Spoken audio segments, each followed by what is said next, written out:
मैं तो मेरा मानना है कि केवल जो सामने बैठे हैं ना, केवल यही श्रोता नहीं है, इसकी आवाज दुकानों में जा रही है, इसकी आवाज सारे श्रोताओं तक जा रही है। और जिन जिन तक मेरी आवाज पहुंचे वे अपने काम करते रहें, लेकिन जो बात मैं आपसे कहने आया हूं वो आप अवश्य सुनें।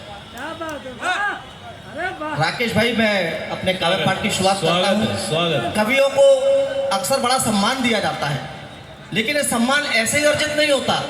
मैं 4 पंक्तियां हमेशा कहता हूं कि दीपक सी हर सांस चलानी पड़ती है, दीपक सी हर सांस चलानी पड़ती है, भूखे रहकर कलम चलानी पड़ती है। अरे फल खाने को यूं ही वृक्ष नहीं मिलता, बीज को अपनी देह गलानी पड़ती है। फल खाने को यूं ही वृक्ष नहीं मिलता, बीज को अपनी देह गलानी पड़ती है। कवि क्यों यहाँ पर उपस्थित है? कवि को समाज का दर्पण कहा जाता है। हमारे मोहित भाई, हमारे राकेश भाई, सभी कवि क्यों संस्कार की बात करते हैं? शायद कुछ कमी हुई है, कहीं एक ऐसी कमी हुई है जिसके लिए कवि को आज आगे आना पड़ा है, और हर देश काल में वो आगे आता है। कहीं ना कहीं संस्कार की कुछ ना कुछ कमी हुई है। मैं 4 पंक्तियां निवेदित करता हूं। पहले क्या होता था? पहले परिवारों में जब कोई परेशानी होती थी तो घर के बड़े बुजुर्ग उसका न्याय किया करते थे, लेकिन आज वही सारे मसले न्यायालयों में सुलझाए जाते हैं।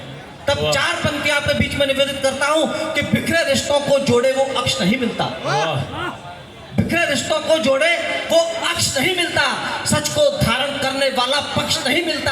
अरे रास आ गए हैं हमको अब कैक्टस गमलों में, तुलसी का बिरवा पीपल का वृक्ष नहीं मिलता। रास आ गए हैं हमको अब कैक्टस गमलों में, तुलसी का बिरवा पीपल का वृक्ष नहीं मिलता। संस्कार बड़े जाते जा रहे हैं। और राकेश भाई ने कहा कि कविता संवेदना से होती है, कविता वेदना से होती है। ये बात सत्य है, कविता बिना संवेदना के नहीं हो सकती। कई लोग कहते हैं कि कल्पना प्लस विचारों का तालमेल कविता बन जाती है। ऐसा नहीं है। पहली कविता भी करुणा से पैदा हुई, कविता करुणा से ही पैदा होती है। मुझे याद है वो मंच, राकेश भाई आप भी मंच पर थे, एक वृद्धाश्रम में हम लोग थे, और वहाँ पर जब कार्यक्रम खत्म हुआ तो कुछ वृद्ध इकट्ठे हुए और हमारे पास आकर बोलते हैं कि आप तो कवि लोग हैं, आपकी बातें सब सुनते हैं, हमारे घर पर फोन करके कहिए कि हमारे बच्चे हमें आके ले जाए। वाह वाह वाह, बहुत देखिए बड़ी वेदना होती है। और उस वेदना से जो 4 पंक्तियां मेरे हृदय में आई, आपके बीच में रखता हूं, कड़वी पंक्तियां कहने की कोशिश करता हूं। मेरे युवा यहाँ पर उपस्थित हैं, 4 पंक्तियां आपको देता हूं कि जग जाने से स्वप्न जो टूटे तो सोना ज्यादा अच्छा है। वाह। जग जाने से स्वप्न जो टूटे तो सोना ज्यादा अच्छा है, दिल जब भी भारी हो जाए तो रोना ज्यादा अच्छा है, और जिनके करके माता पिता की आंखों में आंसू आ जाएं, ऐसे बच्चों के होने से ना होना ज्यादा। वाह वाह, ऐसे बच्चों के होने से ना होना ज्यादा अच्छा है, ऐसे बच्चों के होने से। देखिए बहुत ही सांस्कृतिक शुरुआत हमारे त्रिपाठी जी ने यहाँ पर इस गणेश वंदना से और बहुत सारे मंत्रोच्चार करके की। मैं उनको बहुत बहुत धन्यवाद देता हूँ। आप बैठे आराम से सुनिए सबको। देखिए लेकिन मेरा एक मानना है कि कवि ऐसा नहीं है कि आपको केवल समस्या बताएगा, उसका ये दायित्व है, उसकी ये जिम्मेदारी है कि वो आपको समाधान भी बताएगा। 4 पंक्तियां समाधान की आपके बीच में रखता हूं। एक छोटी सी घटना, आपने शायद कहीं कहानी पढ़ी होगी कि एक बार एक बच्चा घर के टूटे फूटे बर्तनों को चुन रहा था। उसकी माँ उससे पूछती है कि बेटा ये टूटे बर्तनों का क्या करोगे? बच्चा बोलता है कि मैं इन बर्तनों में तुमको खाना दूंगा जब आप बूढ़े हो जाओगे। उसकी माँ एकदम से झटका खा गई कि बेटा ये क्या बोल रहे हो कि आप भी तो दादी और बाबा को टूटे बर्तनों में खाना खिलाते हो। तब 4 पंक्तियां समाधान की आपके बीच में रखता हूं मैं, आप अपने हृदय में संजो के ले जाइएगा। और हृदय में धागे कवि महोदय कुछ कह के आपसे गए थे, मैं 4 पंक्तियां कहता हूं कि आप स्वर्ग के सभी सुखों को इसी धरा पर चख लेंगे। आप स्वर्ग के सभी सुखों को इसी धरा पर चख लेंगे। आपके आचरणों के बादल कड़ी धूप को ढक लेंगे, और अपने बूढ़े माता पिता को जो हृदय में रख पाए, आपके बच्चे स्वयं आपको सर आंखों पर रख लेंगे। आपके बच्चे स्वयं आपको सर आंखों पर रख लेंगे। वाह वाह वाह वाह, जोरदार तालियां भाई, वाह वाह वाह। बहुत बहुत धन्यवाद मोहित। देखिए बड़ी जिम्मेदारी का काम होता है। आजकल माता पिता होना बड़ी जिम्मेदारी का काम है। पेरेंटिंग सबसे कठिन काम है। हम क्या करते हैं, हम अपने कामों में इतने व्यस्त हो जाते हैं, मोहवश अज्ञानवश हम बच्चों को वो संस्कार जो नहीं जाने चाहिए वो चले जाते हैं। मैं सबसे बड़ा जिम्मेदार माँ को मानता हूँ। 4 पंक्तियाँ निवेदित करता हूँ कि मीठे फल देने वाले बीजों को बोना पड़ता है। वाह, मीठे फल देने वाले बीजों को बोना पड़ता है। लोहे को सोना करने पारसा होना पड़ता है। और संस्कारों को देने में माता जब भी सो जाती है, चक्रव्यूह की चालों में बेटे को खोना पड़ता है। संस्कारों को देने में माता जब भी सो जाती है, चक्रव्यूह की चालों में बेटे को खोना पड़ता है। और हमारे बीच हमारी नारी शक्ति उपस्थित है और मंच पर भी नारी शक्ति का आज प्रभुत्व है। आदरणीय दीदी बैठी हुई है सारी हमारी। मैं 4 पंक्तियां अपनी बेटियों को, अपनी बहनों को यहाँ से कहता हूँ।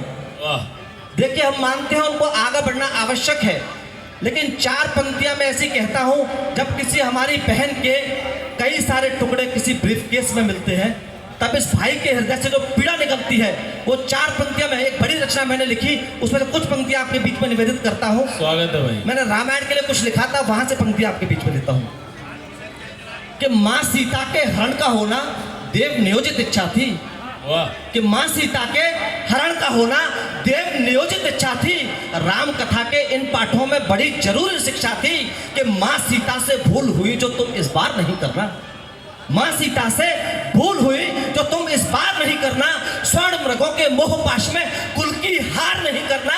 अरे वेश बदल कर तुमको ठगने फिर से रावण आए तो मर्यादा की लक्ष्मण रेखा हरगिज पार नहीं करना। वेश बदल कर तुमको ठगने फिर से रावण आए तो मर्यादा की लक्ष्मण रेखा हरगिज पार नहीं करना। और हमारे विधायक महोदय जब इस मंच पर अभी आए थे तो प्रभु श्री राम के जय जयकार उन्होंने करवाई।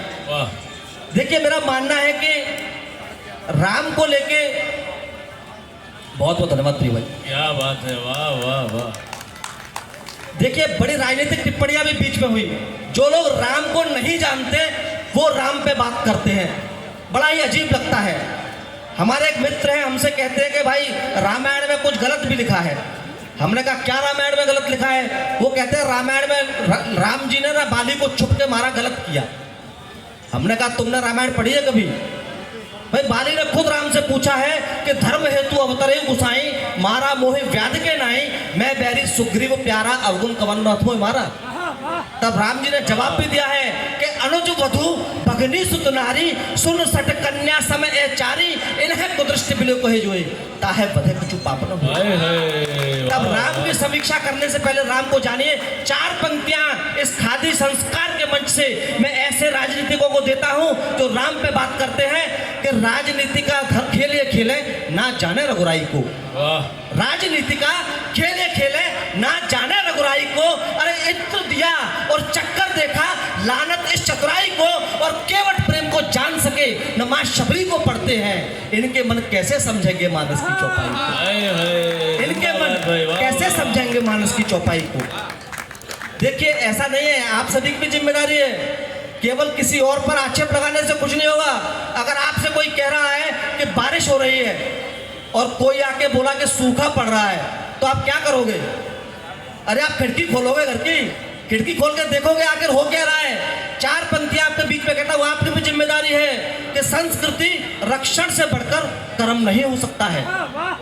संस्कृति रक्षण से बढ़कर कर्म नहीं हो सकता है। अरे अब के लहजा सत्य है मेरा, नरम नहीं हो सकता है।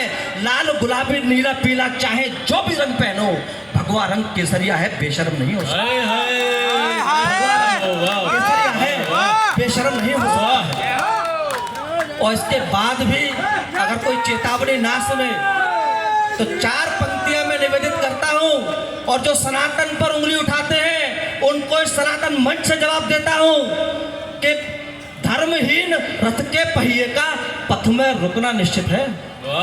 धर्महीन रथ के पहिए का पथ में रुकना निश्चित है। राम नाम से विमुख हुए शीशों का झुकना निश्चित है। अरे महावीर हनुमान की पूंछ में आग लगाने वालों सुन लो, सोने हो या चांदी की लंका का फूकना निश्चित है। सोने हो या चांदी की। जय जय श्री राम, जय जय श्री राम। मेरे हिसाब से राकेश भाई हो गया। छोटा सा कुछ 1 आध मिनट। जयगान की दो बंद। चले, मैं एक जयगान है और मेरे छोटे भाई कह रहे हैं, मैं पूरे देश ने बड़ा स्नेह मुझे उस कविता के लिए दिया है। मैं आपके बीच में निवेदन करता हूँ। जयगान जयगान जरूर पढ़ो। नहीं, जयगान बोलते हैं, जयगान बाद में। बहुत लंबा क्रम है। देखिए, मैं आपके बीच में एक गान रखता हूँ और एक गीत, एक गान जब बनता है जब सब उसमें सम्मिलित होते हैं। तो मेरा तो यही विचार है कि आप सम्मिलित होंगे तब ये गीत गान बन पाएगा। हमारी युवा पीढ़ी हमारे बीच में है और इस गीत, देखा मेरा मानना है कि जो अपने इतिहास को महत्व नहीं देता वो न तो अच्छे भविष्य का निर्माण कर सकता है और न ही अच्छे वर्तमान का। तब एक गीत आपके बीच में निवेदित करता हूँ, आप जुड़िएगा। हम जय जय जय जय जय बोले, हम जय जय जय जय जय बोले, अपनी थाती की जय बोले, इस परिपाटी की जय बोले, पावन माटी की जय बोले। हम जय जय जय जय जय बोले, अपनी थाती की जय बोले, इस परिपाटी की जय बोले, पावन माटी की जय बोले। और क्यों हम जय बोले? जिस नए भाषा को हमने हम क्यों अपनी जय बोले? मैं आपके बीच में रखता हूँ, हमारी युवा पीढ़ी है, आप ध्यान से सुनिएगा, आप सभी सुनिएगा। हमने भाषा को जन्म दिया, हमसे धर्मों ने ध्यान लिया, हमने वेदों के अमित ज्ञान से दुनिया को विज्ञान दिया, हमने धरती को घर कहना मानी अपनी परिपाटी है, हमने ही नालंदा बन करके विश्व को शिक्षा बांटी है, हमने खोजा मंगल गुरु को, हमने खोजा मंगल गुरु को, इस सृष्टि का परिमाप दिया और बातों ही बातों में हमने धरती से सूरज नाप दिया। हम जय जय जय जय जय बोले, अपनी थाती की जय बोले, इस परिपाटी की जय बोले, पावन माटी की जय बोले।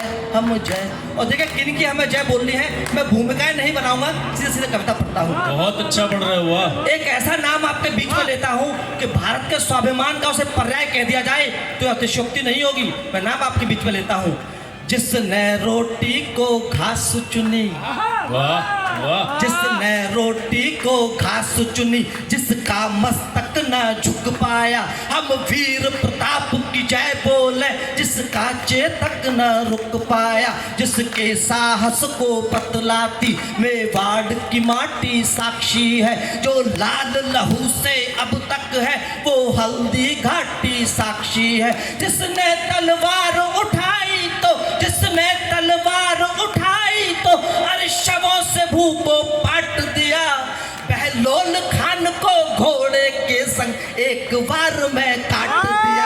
हम जय जय जय जय जय बोले, ऐसे वीरों की जय बोले, हम शमशीरों की जय बोले, उन रणधीरों की। और अंतिम बंद आपके बीच में निवेदन करता हूँ, कविता लंबी है, बहुत लंबा है। अंतिम बंद आपके बीच में निवेदन करता हूँ और एक ऐसा नाम आपके बीच में लेता हूँ कि पूरे विश्व में उसका कोई उदाहरण नहीं है, उसका कोई सानी नहीं है। 21 वर्ष का तप उसने किया और अपने हृदय में उसे संजोया और एक दानव का नाश किया। नाम आपके बीच में लेता हूँ, भारत माता का अमर पुत्र, भारत माता का अमर पुत्र, एक प्रण ही उसका जीना था, हम ऊधम सिंह की जय बोले, जिसका फौलादी सीना था, हम ऊधम सिंह की जय बोले, जिसका फौलादी सीना था, जिसकी हिम्मत से नत होकर दुश्मन था पानी मांग गया, जिसका शौर्य जब फौला तो वो 7 समंदर लांग गया, जिसने जलिया के घावों पर, जिसने जलिया के घावों पर था मरहम से उपचार दिया, जिसने लंदन में घुस करके कायर डायर को मार दिया। हम जय जय जय जय जय बोले, ऐसे वीरों की जय बोले, उन शमशीरों की जय बोले, उन रणधीरों की जय बोले। हम जय जय जय जय जय बोले, जय बोले हाड़ा मुंडों की जय बोले, जौहर कुंडों की जय बोले, रणदीवानी की जय बोले, झांसी रानी की जय बोले, मात अहिल्या की जय बोले, सीता मैया की जय बोले, अमर तिरंगा की जय बोले, अविरल गंगा। हम जय जय भारत माता की, भारत माता की। बहुत बहुत धन्यवाद।